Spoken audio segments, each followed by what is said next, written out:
नमस्कार, मी पंजाब डक. महाराष्ट्रातल्या सर्व शेतकऱ्याला सांगू इच्छितो की तुम्ही काय करा, शेतीचे कामे करून घ्या. आजच्यानं कंप्लीट 12 दिवस पाऊस यायचा राहिलेला आहे. म्हणजे 12 दिवसा पाऊस राहिला आहे, म्हणजे 12 दिवसानं मान्सूनचा पाऊस येणार आहे.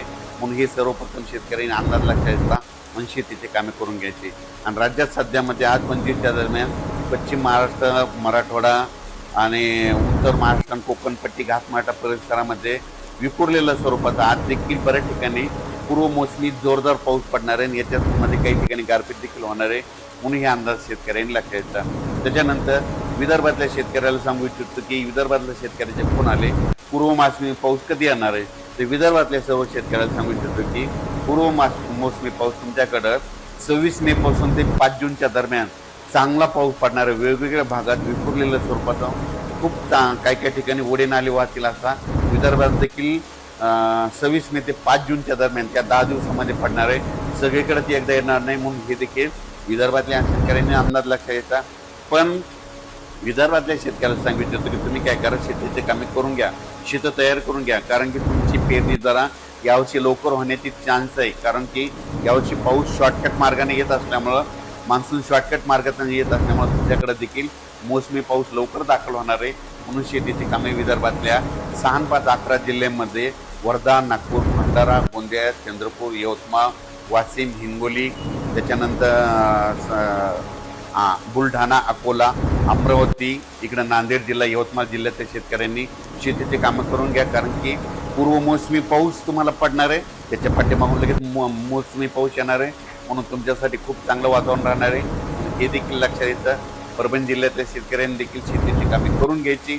कारण की परभणी जिल्ह्यात देखील काय होणार आहे, म्हणजे मराठवाड्यात देखील काय होणार, मराठवाड्यात देखील तुम्हाला सांगतो, परभणी जिल्हा झालं, लातूर जिल्हा झालं, बीड जिल्हा झालं, धाराशिव जिल्हा झालं, ह्या पट्ट्यामध्ये काय होणार, पूर्व मोसमी पाऊस काय होणार आहे, अगोदर थोडा जास्त पडत असल्यामुळे काही भागामध्ये जास्त पडणार आहे. पण मराठवाड्यातल्या शेतकऱ्यांनी तुम्ही काय करायचं, अचानक कंप्लीट आपल्याला पाऊस येण्यासाठी 12 दिवस शिल्लक राहणार आहे. 5-7 जूनला पाऊस येणार आहे, म्हणून हा अंदाज लक्षात घ्यायचा.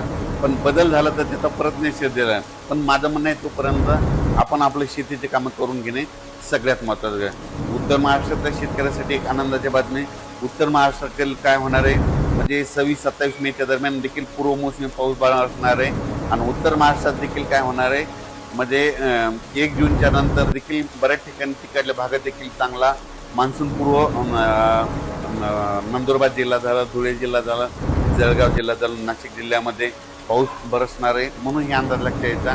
पण उत्तर महाराष्ट्रातल्या शेतकऱ्याला सांगू इच्छितो की तुम्ही काय करा, म्हणजे 5 जूनच्या अगोदर तुमचे शेतीचे कामं सगळे रेडी करून ठेवा. कारण की मान्सून पूर्व पाऊस बी बरसणार आहे आणि त्याच्या पाठीमागून मान्सून येईल. म्हणून ती यावर्षी पण सर्व शेतकऱ्याला सांगू इच्छितो की शेतीमध्ये पेरणी करत असताना, लागवडी करत असताना स्वतःचा निर्णय स्वतः घ्यायचा. जमिनीमध्ये ईदभर ओल गेल्याच्या नंतर तुम्ही पेरणीचा निर्णय घेऊ शकता. 4 बोट गेलं तर तुम्ही पेरणीचं पेरणीचा निर्णय घेणं हे तुम्ही तुमचं स्वतःचं ठरवायचं. आमच्यावर जबाबदारी नाही. तुम्ही तुमचा पेरणीचा निर्णय घ्या. आम्ही फक्त पाऊस सांगणार, पेरणी करायची की नाही करायची हे सगळं तुमच्या हातात राहील. हे देखील सर्व शेतकऱ्यांनी लक्षात घ्यायचं. आणि एक सगळ्यात महत्त्वाचं एक सांगतो तुम्हाला, कोणता तज्ज्ञ सांगणार नाही, 1 जून नंतर महाराष्ट्रात पडलेला पाऊस हे मान्सूनचा गृहीत धरायचा. आणि 31 मेच्या अगोदर जे पडेल त्याला अवकाळी असं समजायचं, हे मात्र गृहीत धरायचं.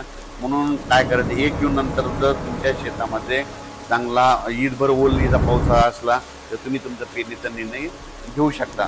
पण तुम्हाला सांगू इच्छितो, यावर्षी मान्सूनसाठी इतकं पोषक वातावरण कधीच नसतं. पण तुम्ही बघा, 30 आणि 31 तारखेला आपली केरळची देवभूमी हो, चांगला मान्सून सक्रिय होणार आहे. आणि ते सक्रिय झाले त्यानंतर 4 ते 5 दिवसात, मध्ये 5-7 जूनच्या दरम्यान तो महाराष्ट्रात येऊ शकतो. म्हणून हे लक्षात यायचं.